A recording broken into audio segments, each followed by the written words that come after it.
Welcome to our podcast. I'm Dad's ex, And I'm the next. and we wanted to start this podcast mainly because a lot of people told us that they really loved our story. Give advice on how people can co-parent successfully. We kind of went above expectations. We're not only co-parents, but we are also best friends, My name is Jessica. otherwise known as Jess. Yeah, You'll never hear me call her Jessica. And my name is Shelby. a background on the dynamic. We'll kind of go through the family tree just so you can kind of understand who all we're talking about throughout the episode.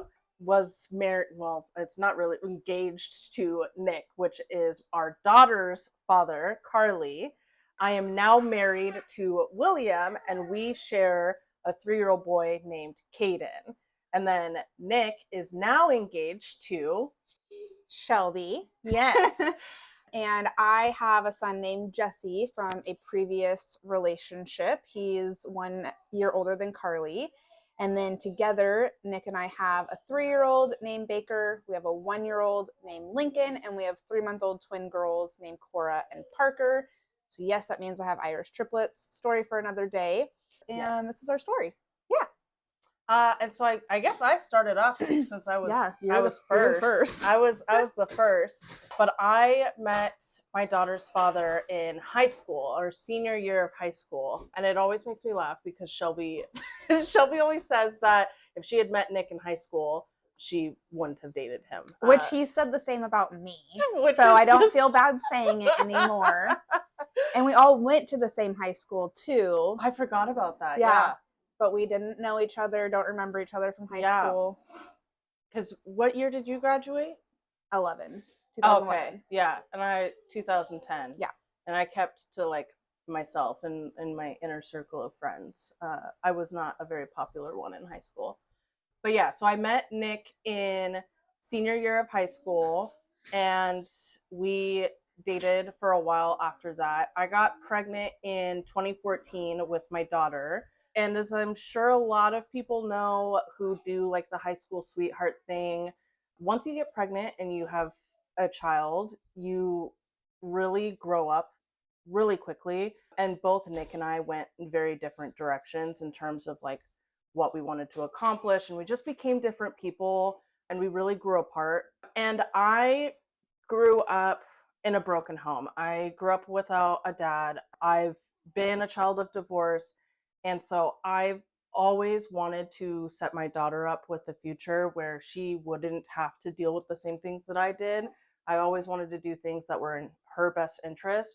So even before Shelby came into the picture and Nick and I separated, I didn't go to court. I didn't go after him for child support. So anyways, I shit you not, I had like a little 5x7 notepad piece of paper that Nick and I sat down at our kitchen table, and we like wrote out our schedule for Carly. Like a parenting plan. Yeah, like a very Unprofessional parenting plan. Yeah, very unprofessional parenting plan. A like, DIY parenting plan. I like wrote out the days of the week, and we like circled it, and we made sure like it was a complete 50-50 split, because we wanted to be as civil as possible for the sake of Carly. That's always been my top priority, is making sure that Carly has the best situation. And I think that really laid the foundation for like what we have today, is that I never had any like animosity towards Nick. I always wanted to go from like that kind of angle. It was hard. The communication was non-existent. It was trash. Like, Yeah. we were very independent. Like, we had our own rules. We didn't really talk to each other about things. Like, it was very vastly different, but we were civil. We didn't do things together. Like, it was, Carly was at my house, and then Carly was at his house, and it was like very separated until Shelby came along. And I guess, I could jump into when I first found out about Shelby, but I think that's kind of where you come in and like talk about how you became Dad's next. Little background for me is I have a son that is a year older than Carly. His name is Jesse. And I call him a sperm donor because he's not part of Jesse's life. And so it was just Jesse and I for the longest time. He is almost 11, again, a little bit over a year older than Carly. So Nick and I met in 2019 through a mutual friend, and he had the cheesiest pickup line I forgot about this. ever. He had just gotten an iPhone from you, I think, your old iPhone, because his phone broke because one thing. So I'm the reason. You're welcome. I feel like he would have figured something else out. But yeah, so we were at a bar. He had just gotten this iPhone, couldn't figure out how to set up his Face ID. And so I helped him set up his Face ID. And he was like, since you're so good with iPhones, think you can put your number in there or something along those lines. We went on our first date a week later and everything evolved from there. Now, circling back a little bit, we actually worked together. Oh, yeah. Before. That's probably like a really important piece. Nugget. Yeah. So we actually worked together before Nick and I were together. So we knew who each other was. She was a trainer where we worked or in the training department, helped train when I came in. And so I knew who she was. We knew who each other were. We were not close friends by any means. We just acquaintances. We knew who each other were. Yeah. And then I came in to the picture in 2019. It's not like we jumped right into this co-parenting relationship. It was very awkward at first, especially because I already knew her and worked with her. Was nervous, and I had RBF. Yeah, so I was kind of scared. I have real bad RBF. And bruh. As she didn't have any animosity towards Nick, he very much did still have a lot of that. And he very much painted not the best picture of her, which made me a little bit more nervous and scared. And I had told a mutual friend of ours at our work, I was like, well, I don't want her to hate me, and I'm nervous. Like, I'm kind of scared. And she was like, no, she loves you. It's going to be fine. And that kind of helped a little bit. And then so we kind of went through the first 6 to 8 months probably of just this like awkwardness. We knew each other at work. I would maybe say something like I took. Which is so funny to think about how nervous you were to meet me. Because when I first found out about Shelby, it was actually at Carly's 4th birthday party. 5th. Or was it 5th? Yeah, it was. It was her 5th birthday party. And so these are like the things that Nick and I would do together. And so Nick and I were at the birthday party, and Nick comes up to me, and it's just one of those like very typical things that, you know, when you work somewhere, people assume that you know everybody. And so Nick was like, I'm interested in this girl. She works with you. Her name's Shelby. And, you know, what do you think? And right off the bat, I said, you need to step your game up. You're not good enough for her. And this was like before Shelby and I had any sort of relationship. It was just an acquaintance thing. I knew her through a mutual friend in my department. And so it's funny that there was like this awkward dynamic of she thought I was going to hate her, and I thought Nick wasn't good enough for her. It's funny how it all worked out. But the thinking that she was going to hate me too was coming from a place of like, I'm this new woman in her daughter's life. I never had to share my son because, again, his sperm donor is not in his life. So I never had to share him or worry about another woman coming into his life. And social media just portrays like stepmoms as like these evil, stealing my man, which is hilarious to me because it's like, he's not your man. Like, I left him. Yeah. I don't want him anymore. Yeah. So like, why do women get so jealous about like these new women coming in to their kids' lives? Yeah. You're not going to replace me. Like, I'm still here. Yeah. My nervousness came from, I don't want her to think that I'm trying to jump in and take over the role of being Carly's mom. And just because of the picture that Nick painted of her, it was things he felt like he had to take her to work late at night because he thought that she would get upset if I watched her by myself. And then another thing was like, when it came to school, she was starting kindergarten that year. And I was like, well, it makes more sense because the schedule at the time was we had her 3 to 4 weekdays and she had her on the weekends. And so I felt logically that it made more sense for her to go to school in our district with my son rather than in her district, just because that's where she was every morning was, 3 to 4 mornings a week she was with us. And I could get her off the bus after school. So after school childcare didn't have to be worried about.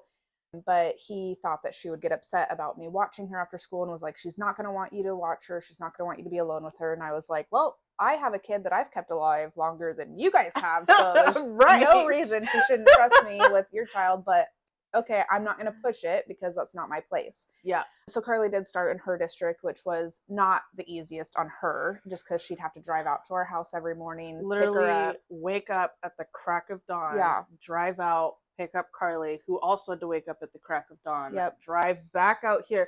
And Drop for her off at context, daycare. we live about 30 minutes away. So it was an hour round trip every morning to pick my daughter up and take her to school. That lasted 1 year. Not a full year because Not even, COVID hit. Yeah. And that's kind of where our story starts is we didn't communicate that much, like I said, in the first 6 to 8 months. And then 2020 happened and she found out that she was pregnant with her now 3-year-old. And a couple months later, I found out that I was pregnant with my now 3-year-old. So we have boys that are exactly 4 weeks apart. Yep. Like almost to the day. Yeah. It's crazy. I think it is actually to the day. The 22nd. No. Yeah, but when you think weeks. Oh, yeah, I guess that is true. I think they were born on the same day of the week. Yeah. Anyways. And so that's kind of where our story started because we were both pregnant. COVID happened. Everything was shut down. Carly was already going between houses. And at the time, I needed some assistance when it came to my relationship with Carly. And Nick wasn't the best person to go to for that. He's not very an emotional person and he's not the most open to criticism or negative feelings about those that he cares about and loves. And so I reached out to Jess and just asked her, what are some things that I can do to bond with her some more, get closer to her, and not have such a tense relationship, because I put myself in her shoes. I was that little girl once who had a new woman come into my dad's life. So I have a perspective of what that was like for Carly, and I didn't want her to have the same experience that I had growing up. Then through that, like I said, it was COVID. So we kind of stuck to our own circles since Carly was already going back and forth. We started hanging out a little bit more. One of the things that we did for me to try to bond with Carly more was I came over to Jess's house. Yeah. So I could play games with her and Carly. And yeah, that's kind of where it all started. Yeah. And I think a lot of the reason why the relationship blossomed the way that it did is any woman who was pregnant during COVID, I'm sure relates. Pregnancy is a very social thing, and I don't think we really realize how social it is just with everybody commenting on like how the baby is doing and sharing this like moment with you. And doing that during COVID was like very isolating. And so it was really nice to have somebody that we already had a daughter that was going in between homes. And so it's like we really couldn't isolate from each other. Mm-hmm. So it was nice having like a partner with you throughout COVID to deal with all of the pregnancy things. And I think that really, I think it would have gone differently if we both weren't pregnant. Or if COVID didn't happen. Oh, yeah, 100%. Yeah. So it's like the silver lining of the pandemic is like really what brought us all together. And and it's not like we again jumped into like being best friends or hanging out a lot. It was still very much a gradual thing. I'd say that like the peak of our friendship and like when we really I guess acknowledged that we were best friends was probably in 2021. Not even at the start of it, even though we took a trip together in 2021. That was when we went to Texas, right? And our flight was canceled for snow, which I'm still fucking salty about, obviously. Yeah. It doesn't snow in Texas. But of course it did when we were there. Yeah. But We became best friends. Well, I know, but like this, but like we didn't start hanging out right away in COVID. We Mm-mm. talked here and there because of Carly, Yeah, it was and definitely more then like family functions and right, like, our first family function was July 4th that year. So yeah. 4th of July, we invited them over, and Nick was, this is awkward. I don't know why we're doing this. I'm uncomfortable. He was Um, not on board at the very beginning. Yeah. no. And then we again we're both pregnant.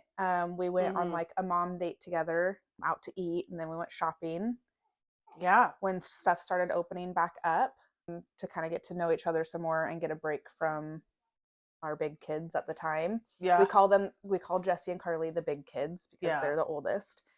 And It's so then crazy to think about back then where it was like, oh, we need a break from the big, and now we just have, I say we, you have a zoo of children now. yeah, we'll get into that. Yeah, that's later. Yeah, but they weren't going to have a baby shower Oh, because that's of right. COVID. Yeah, because I have a lot of my family lives in Portland, California, New York. Like my immediate family here is my mom and my brother, and that's it. And so I didn't really see the need to have a baby shower because I wasn't comfortable with having a lot of people over. Obviously, it was like the heat of COVID because I was due in September of 2020, so like that was like lockdown, like we were in the heat of it, and so Hmm. I wasn't going to do one. Shelby, who is 100% our party planner of the group, would not stand for that. She was like, "That's preposterous." I mean, you guys are starting over with a new baby. Yeah, that is This true. it was her husband's first baby, Mm-hmm. and Yeah, I didn't want that experience to be taken from them together. because Carly was 6 at the time, right? If I'm mathing my math correctly, yeah, Yes, yeah, she was 6. So it's 6 year difference between my oldest and my they had no youngest. baby items. Nothing. They were having a boy. Mm-hmm. And they, everybody, when you're having a baby, even if it's not your first baby or they are close in age, you still need things for Yeah. them, right? So I threw them a virtual baby shower, which was a lot of fun. We just did it at her house. I created a Facebook event. Yeah. They could invite whoever they wanted, and we just did a live in the Facebook event. We put up a wish list for them or a baby registry. It just everything got sent right to their house, and they had to try to not open those packages until the baby shower. Yeah, that was hard. So it was a lot of fun. So all these little things kind of just added up to where we started talking. We were talking every day, whether it was about something funny that happened that day. All these little things that we started doing together. We obviously spent more time together, and when you're spending Mm-hmm. more time with somebody, your bond gets closer. That was the year that we started our first Christmas Eve tradition where they come over to our Mm-hmm. house on Christmas Eve. I Christmas is my favorite holiday, and I didn't want Jess to miss out on certain traditions with Carly. I felt that it was really important that Carly like can see all of her parents be together, and that Carly doesn't have to have experiences with only one family versus the other. And we had kind of made this agreement that we would have Carly Christmas Eve every year, and then Mm-hmm. we'd have her Christmas morning, and then mid morning, early afternoon, she goes back over to Jess's. So we do Christmas cookies for Santa on Christmas Eve, and so that year I invited Jess and her husband, well now husband, Yeah. and their baby. The boys were what 3 and 2 months old at the time. Yeah, they were super, super It was their young. first Christmas. Invited them over to do Christmas cookies together and watch Christmas movies, and we did a gift exchange, which I think about our first gift exchange because we didn't know each other that well. I was like, I don't know No. what to get her. Oh, it was so, I was like, yeah. what movies does she like? And I literally just bought her a bunch of movies and I think a scarf and like a couple of other Yeah. small things because like we didn't. And now it's like, oh my gosh, Oh, yeah. our living room is full now Yeah. because I can't contain No, you myself. can't. But So it's sorry. definitely evolved. And I think it's important to note like just the holiday factor alone, like a lot of like split households, divorced parents, they have like an every other year, which is like that's what Nick and I did originally in like the first 2 or 3 years. And it's just I don't know, it's just if it works for you, it works for you. But like for us, it's nice to be able to do everything every single year. I would hate to miss a single Christmas with Carly. And so, yeah, so it's nice that we're able to be flexible where we can each have her on every single holiday. Started doing Thanksgiving together. Yeah, all of that. And Well, we it's, attempted, and then everybody got sick. So this year was our first actual Thanksgiving together. yeah, Mm. that is funny. Well, and it's like the gifts too. It's remember when I went to Ireland. Yeah, Yeah. So and this was like before, this was like in that like awkward period I where we was hadn't, actually really surprised. I was like, oh, yeah. I went to Ireland with my then boyfriend. Yeah, we hadn't even been engaged yeah, you guys yet. were. Were we engaged at Yeah, that point? because the night that I met Nick, I told him you guys were engaged, and he didn't know that you guys were engaged. My husband is nodding his head, so Yes, apparently I'm a bad wife. So I got you. my Don't worry. fiance and I had surprised him with tickets to Ireland because he is a Breckenridge and that's like his whatever. It's not important. But we went to Ireland. We went to Ireland for a week.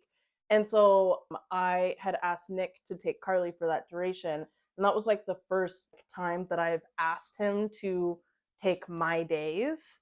And he was living with you at that point, right? Yep. Yeah. And so it Because was, he was scared to move in yeah. because he thought that he was going to lose Carly. Yeah, yeah, he was like deathly afraid that I was And he was going shocked to. that she was okay with it. Yeah, Carly needs some more feminine touch in her life. I wasn't as yeah. I don't want to bash Nick, but like he needed you in his life. Yeah.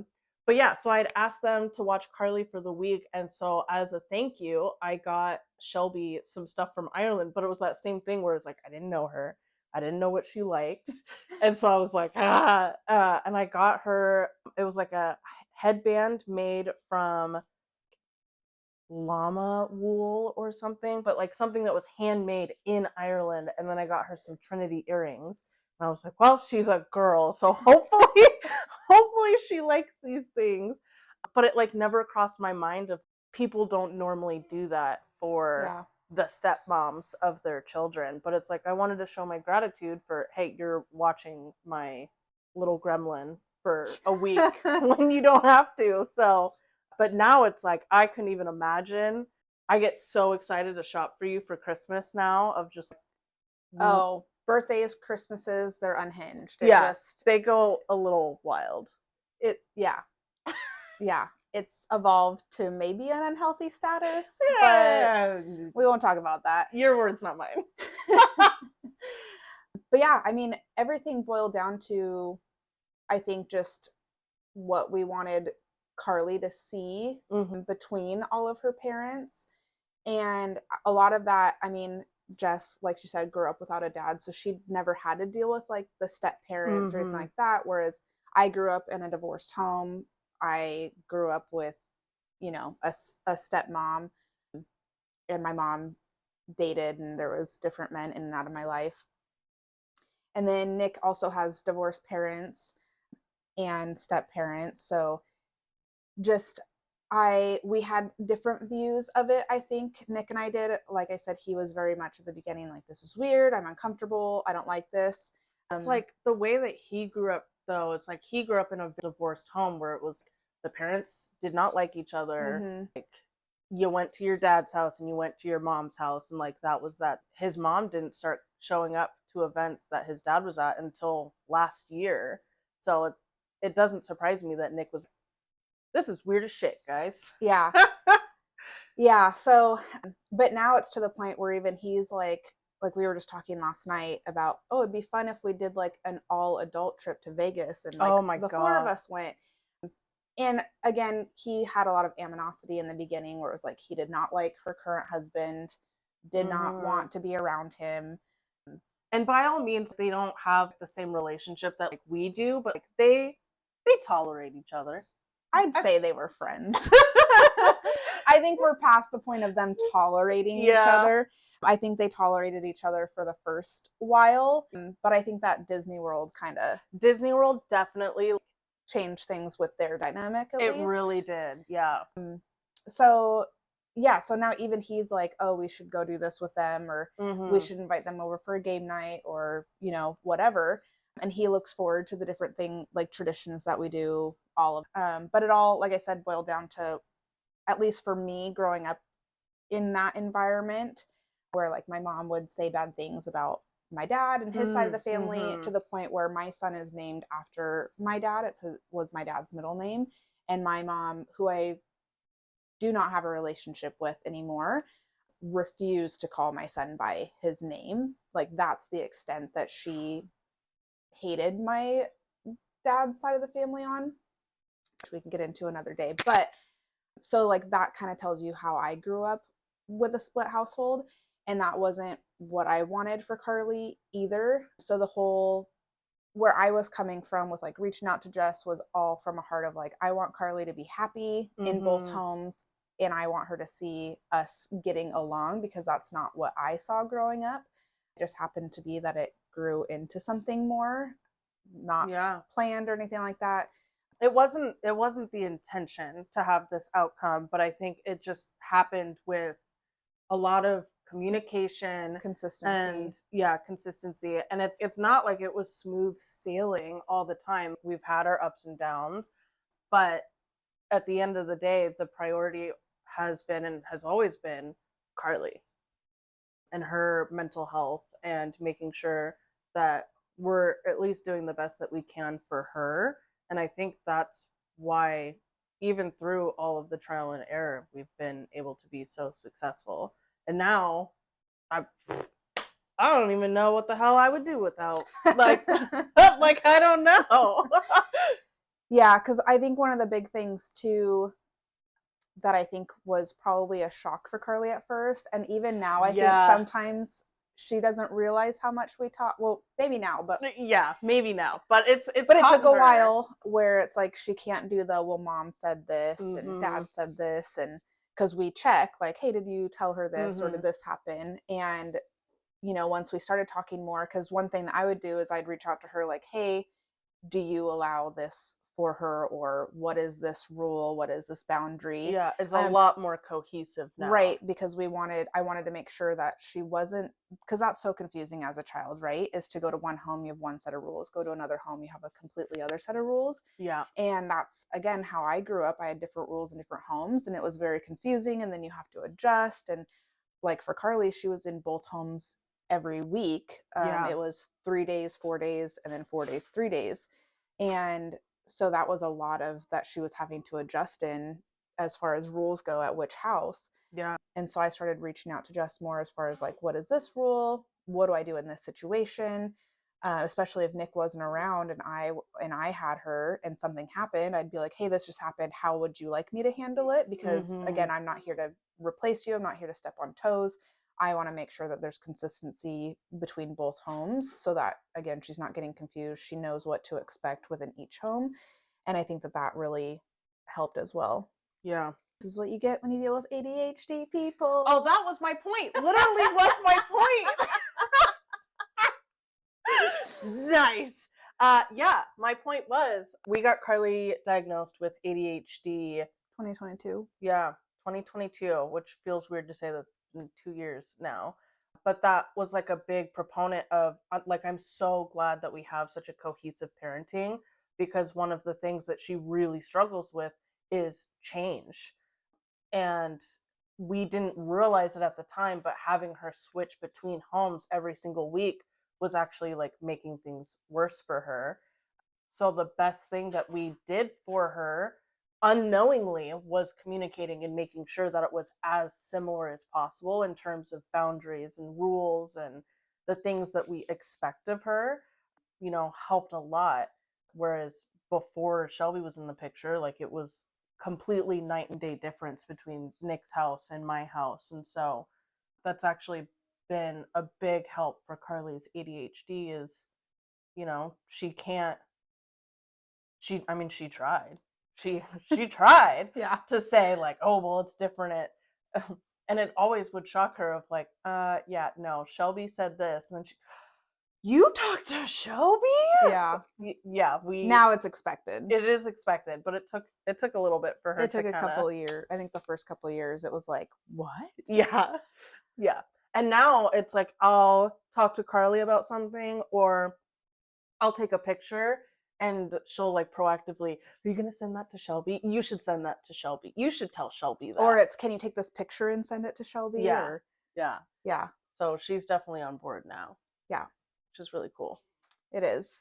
That's kind of the background on us. Yeah, with a little bow on top and everything. Yeah. So I think the whole purpose that I think we want our channel to be, or at least what I want it to be, is to share our story, show people how, especially moms, because I mean, I even think about, as great of a co parenting relationship as I have with Jess, I get so nervous thinking about sometimes if Mm, Nick and I were to separate and another, like having to share my kids, because again, I never had to share my oldest son yeah. with his sperm donor. I think of having to share my kids, and if another woman came into their life, and would I handle it as great as Jess did? I don't know. But also, he's not going to get somebody again like me. So, No, definitely not. who knows that he would Because make a great decision like that again.